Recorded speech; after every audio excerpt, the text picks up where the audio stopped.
Praise the Lord. இந்த நாளுக்கான தலைப்பு 3 மாதம் முழு ஆசீர்வாதம்.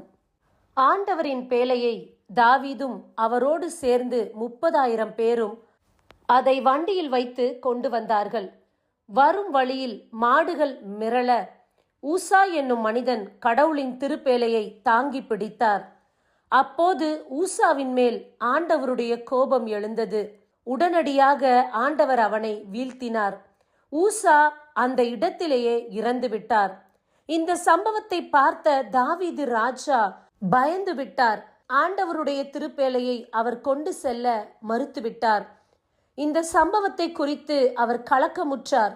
இனி ஆண்டவருடைய திருப்பேழையை நான் கொண்டு செல்ல மாட்டேன் என்று நினைத்து உடனடியாக அங்கிருந்த ஓபேத்திடம் அவருடைய இல்லத்திற்கு ஆண்டவருடைய திருப்பேழையை அனுப்பி வைத்தார். இந்த சம்பவத்தை ஓபேத் என்னும் மனிதனும் அந்த இடத்திலிருந்து பார்த்தார்.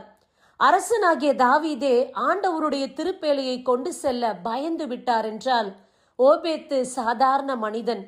ஆனால் ஓபேத்து எந்த ஒரு மறுப்பும் சொல்லாமல் ஆண்டவருடைய திருப்பேழையை அவருடைய வீட்டுக்கு கொண்டு சென்றார்.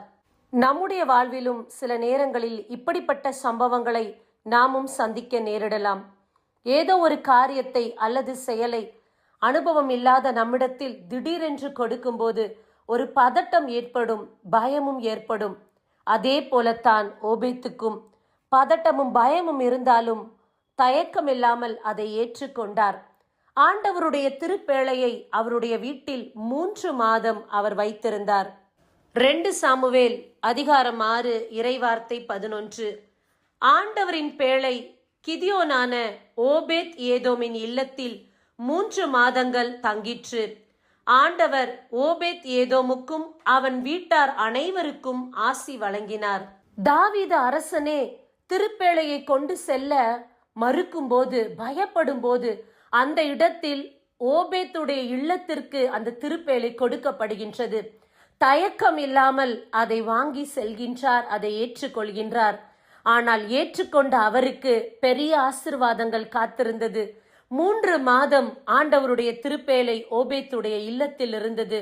ஓபேத் இல்லத்தில் இருந்த எல்லாவற்றின் மீதும் ஆண்டவரின் கரம் இருந்தது. ஆண்டவர் அதை பலுகி பெருக செய்தார். எல்லாவற்றின் மீதும் அவனுக்கு ஆசீர்வாதங்களை நிரப்பி கொடுத்தார். நம்முடைய வாழ்விலும் ஆண்டவருடைய வார்த்தையை ஏற்று செயல்பட்டால் முழுமையான ஆசீர்வாதத்தை பெறுவோம். தயக்கமின்றி ஆண்டவருடைய வார்த்தையை பின்பற்றுவோம். ஆமேன். God bless you.